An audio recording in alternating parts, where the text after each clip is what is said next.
An Army veteran served 15 months in Afghanistan as an airborne medic, earning the Bronze Star. He was recognized for saving the life of a French soldier who had been shot in the head and for working with other soldiers to rescue more than 40 civilians from a flood. When he came back stateside, though, his medic background didn't necessarily translate to the medic requirements here to get a job, and thus he struggled to find a job, as many veterans do when they come back. Well, here to talk about his story, which is really the story of so many veterans, is Nick Colgin. And I know you do have a happy ending to your story. We're going to get to that soon. But first, let's talk about you coming home from the war. I guess it wasn't maybe what you expected or what you thought it would be, would you say? Yeah, when you join the military, I joined as a medic. It's a very honorable job. You work really hard. I'd gone overseas, saved the life of a French soldier, been shot in the head, and earned a Bronze Star, but unfortunately I'd come home to earn an unemployment check. Almost like it means nothing. It's almost like you saved a man's life overseas, and then you come home, and it's kind of like... Exactly. Nothing. It's something you never think about. America's been great with goodwill towards veterans, especially Iraq and Afghanistan veterans. And you always think, oh, I was a medic overseas, right, I can come get a job. And if I could save somebody under fire in Afghanistan, I could work in an ambulance in right, Wyoming, Massachusetts, wherever. But it's unfortunately not the case. 2.5 million veterans have served in Iraq and Afghanistan. When I got home, the unemployment rate for Iraq and Afghanistan veterans was over 17%. So roughly the size of the Marine Corps. It's something you just can't prepare for, and not only are you transitioning back from war, you're trying to integrate your community, but... Why is it so hard for the veterans to find a job when they come back from overseas? Part of it's on us as the veteran. If you may be an infantry squad leader in Iraq or Afghanistan, and you come back and you put that on a resume, most civilian employers don't understand that. But when you put down, I manage a staff of 8 individuals, I had a budget of X amount, instead of putting down I had 5 Humvees. Right. But also it's on the employer as well to recognize that we are the next greatest generation. We're an investment. If we can manage a squad in Afghanistan, a group of 8 people, and keep them alive, then we can come home and manage 8 people on a showroom floor at Target or something along those lines. But would they necessarily take all of that that's done overseas as experience, or would somebody here in the States that's maybe done something definitely not as amazing or incredible as what is done overseas, would they kind of win out because it just, in the employer's eyes, it kind of just translates as, oh, this person has more experience? Exactly. So it's a different kind of experience. It's an alternative journey in life.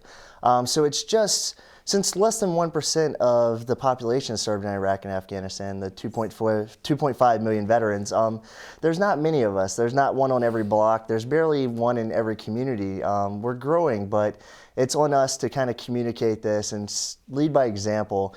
Unfortunately, it doesn't work out sometimes because employers see headlines such as Gentleman Staff Sergeant Bales, I believe it was 2 years ago, killed some civilians in Afghanistan.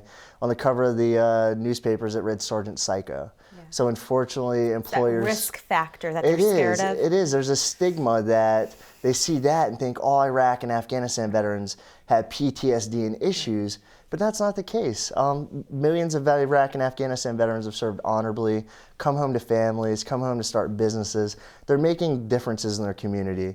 And that's kind of the lesson to take away is we are the next greatest generation. We're not victims, we're veterans. We're ready to lead this nation and prosper. But it's got to be tough for them. When you think about it, you have all this responsibility, all of this, I guess responsibility is the best word to put it, overseas, and you kind of come home and it's kind of like, yeah, we don't need you, or no, nothing can be found for you. And to go from having all of that to really having nothing and nobody's even giving you a chance, it's got to be very hard on morale and the outlook.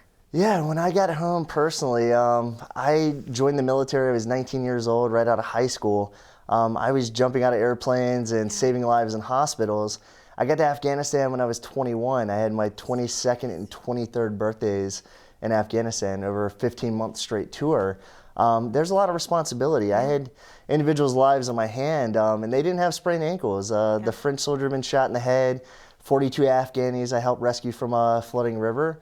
Those are real-life scenarios where if at 21, 22 years old, if I wasn't responsible enough or I couldn't get my act together, somebody could have died. But I carry that responsibility on over there, and I come back and I have to take an internship where people really aren't they don't trust me to make copies half the time. So yeah, you have to work hard overseas, and then once you get home, it's like starting fresh again, like I'm just out of high school. How is that though? I mean, for the veteran facing that, it's got to be almost like he's going up against like an insurmountable odds. It's soul crushing. It's I climb mountains in my personal life, and it's larger than any mountain I've ever climbed. I remember coming home, having to go on unemployment, something I wasn't proud of at the time. I just received a Bronze Star, and then I'm receiving an unemployment check. It's something that you can't picture, and just in tears, calling around, trying to get help and trying to make sure I had a roof over my head and food on the table. Unfortunately, towards the end of my deployment, I had been injured. A rocket-propelled grenade hit off the right side of my Humvee. I came home in 2008. I couldn't spell my own name. Wow. I couldn't walk without a cane. I could barely speak. I had to heal up from that, and then went to find a job. And yeah, it was just one obstacle after another, one barrier after the other. During when you came home, you were mentioned several times by President Obama, and you would think with that attention, that spotlight, you'd kind of have like the job offers just pouring in and people saying, oh my goodness, come work for us. But that's not necessarily what happened? That's not what happened. I was fortunate enough, President Obama mentioned my story about saving the French soldiers, saving the Afghanis, and then being unable to find a job. I go on CNN that afternoon, I'm on all these media outlets. Maybe got 10 job offers from that. Wow. And if the president tells your story in a speech to the nation, you would expect more job offers to come in. Not the case. Great story, but no great job. Exactly. What did you do from there? I was fortunate enough, I got a job working for a nonprofit that deals with Iraq and Afghanistan veterans. But I worked hard. I had to take internships. I had to work a couple part-time jobs here and there. Had to do whatever it takes. You have to really bend over backwards to make sure everything's taken care of. I wasn't trying to be the CEO of a Wall Street company. I was just trying to pay the bills. Yeah. So now that, let's get to your happy ending, because there is a happy ending, and you were able to start a franchise, kind of translate your healthcare expertise that you received overseas or your training and experience into here stateside. So talk about that. Yeah, so where I had come home unemployed, couldn't find a job, I just recently opened my own company in Springfield, Massachusetts. It's a home healthcare agency called Right at Home of Western Massachusetts. I'm proud to say I started this company, and it's allowed me an outlet to be able to care again. So where I was caring for my brothers and sisters at arms in Afghanistan and the greatest generation in hospital stateside, I'm now able to care for my community in Springfield, Massachusetts. And my first hire was actually a veteran himself too. He'd been a Chinese linguist in the Army, and I knew I had to pay it forward. So we just grew to over 20 employees. That is so wonderful. And you specifically chose Springfield to kind of open this location or open this franchise and kind of spread your roots. What appealed to you, Springfield, Massachusetts, this area? What kind of just reached out to you and grabbed you and said, yes, come here? I was passing through. I knew I was going to stay in the Northeast and open a company. It was just a dog and I, so I could sit down and grow roots anywhere. But there was something about Springfield that really lured me in. It's a city that faces a lot of adversity, but they wake up every day, they go to work, they work hard, and they're proud, and they're on their way up. Just like somebody that transitioned home from war. It took me a while to get there, and Springfield's on its way to getting there, and I'm glad to be a part of that. That's great. And I'm sure, like you said, you're paying it back by helping other veterans kind of behind you, and you're bringing that into your personal life as well. You mentioned earlier you climb mountains, and that's something that seems to be really picking up steam. Yeah. So not only am I starting a business and growing rapidly, in my spare time, I guide blind individuals up mountains.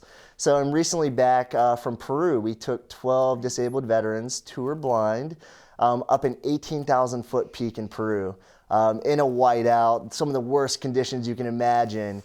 And we helped them realize what was inside of them stronger than anything in their way. And we were fortunate 8 of the 12 made it to the top, and look forward to doing that next year. It's a monthly thing. It's hard to balance between running a business, transitioning myself into a new community, and guiding blind people up mountains. But it's not as hard as what I did in Afghanistan, and I'm hoping to inspire others. That's great. What a great story. Thank you. Nick Colgin, Right at Home. Thank you so much. Thank you.